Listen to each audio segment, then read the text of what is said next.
Hello, everyone, and welcome to the Retro Renaissance podcast. My name is Austin Newton, and I'll be your host through this journey of uncovering the peak of traditional values and incorporating them into your life. I would like to begin by mentioning a little about myself, followed by a brief overview of what's to come in future podcasts.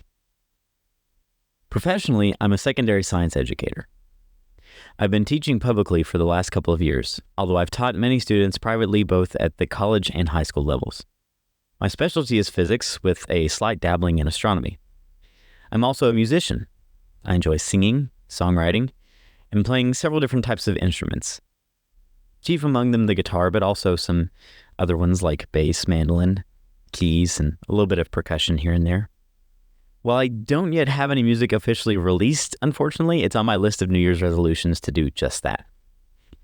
From a familial perspective, I'm the son of two wonderfully traditional parents and a brother to two sisters, both of which are raising traditional families themselves.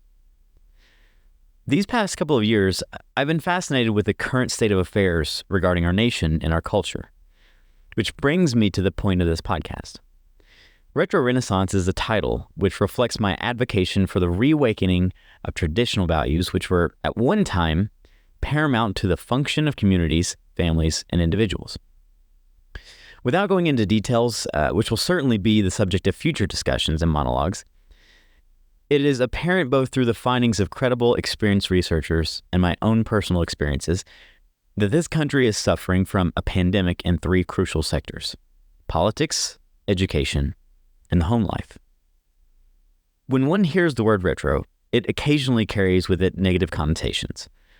But I don't endorse matters such as segregation or the removal of rights from women, as this is often what is equally associated with the retro period of our nation. Instead, I intend to show that by maintaining certain modern freedoms, we can reintroduce fundamental pillars of the retro lifestyle voluntarily into our lives, which will not only enhance overall fulfillment and satisfaction, but that will curb many of the problems brought to us by modern politics and social standards. So this podcast will consequently shed light on the more complex issues underlying these three major categories, while simultaneously offering solutions which curb problems such as the loneliness pandemic, the general lack of fulfillment across younger citizens, the failing education system, broken homes, and children raised by technology, rather than principled and consistent discipline from their thoughtful, loving parents. If any of these issues resonate with you, I encourage you to tag along as we dissect the social ramifications of movements such as the sexual revolution, the age of modern technology as a means to make us more, not less removed from the environment, and much more in future podcasts to come. To kick off things in this episode, I'd like to talk about what it means to live by retro values and what exactly those values might look like.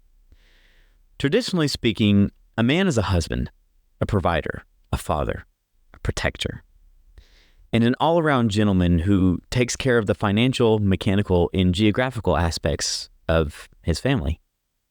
A woman, on the other hand, is traditionally a homemaker who prioritizes family moments, nurtures children, loves and submits to her husband, and keeps the emotional state of the home in check. Together, they participate in raising children, which involves not only quality, but quantity of time, and an understanding of the various developmental needs across the lifespan of that child. For instance, within years 1 to 3, children need an emotional reinforcement mechanism, which is brought forth by the mother through varied means of physical contact and mental soothing. Once the first stages of independence are met at around 5 to 9 years old, the child needs reinforcement from the father, who will provide external guidance towards the severing of the tight emotional relationship with the mother and foster a more adventurous quality within the child. I could certainly go further down this rabbit hole, and I intend to in future episodes, but hopefully by now you can start to see the picture I'm painting. Among all three positions of the household, namely husband, wife, and child, there are certain obligations which need to be met in order to yield the most fulfilling, satisfying life outcomes for all parties considered. By leaning into these more traditional roles, we gain a sense of gratification, which has been lost in our eager attempt to turn women into breadwinners and men into housewives. Political movements in recent history which advocate for these types of social standards have only left us in a state of confusion and questioning our place in society. Quite frankly, these more modern models of living, namely women becoming boss babe CEOs with no time for family, or men becoming submissive dependents on the matriarchal figures in their lives, just haven't worked. Movements like MGTOW, for instance, men go their own way, which came about in an effort to avoid the negative outcomes associated with the kind of legal and social power women now have, has only broadened the gap between both sexes and contributed to the lack of socialization which plagues this country in the form of the loneliness pandemic, a problem so well recognized that even the Surgeon General has issued statements on its behalf. The sexual revolution, another movement which empowered women through the use of birth control, ultimately led to a desensitization around sexual intimacy. In other words, it's okay to sleep around, Plan B's got you covered.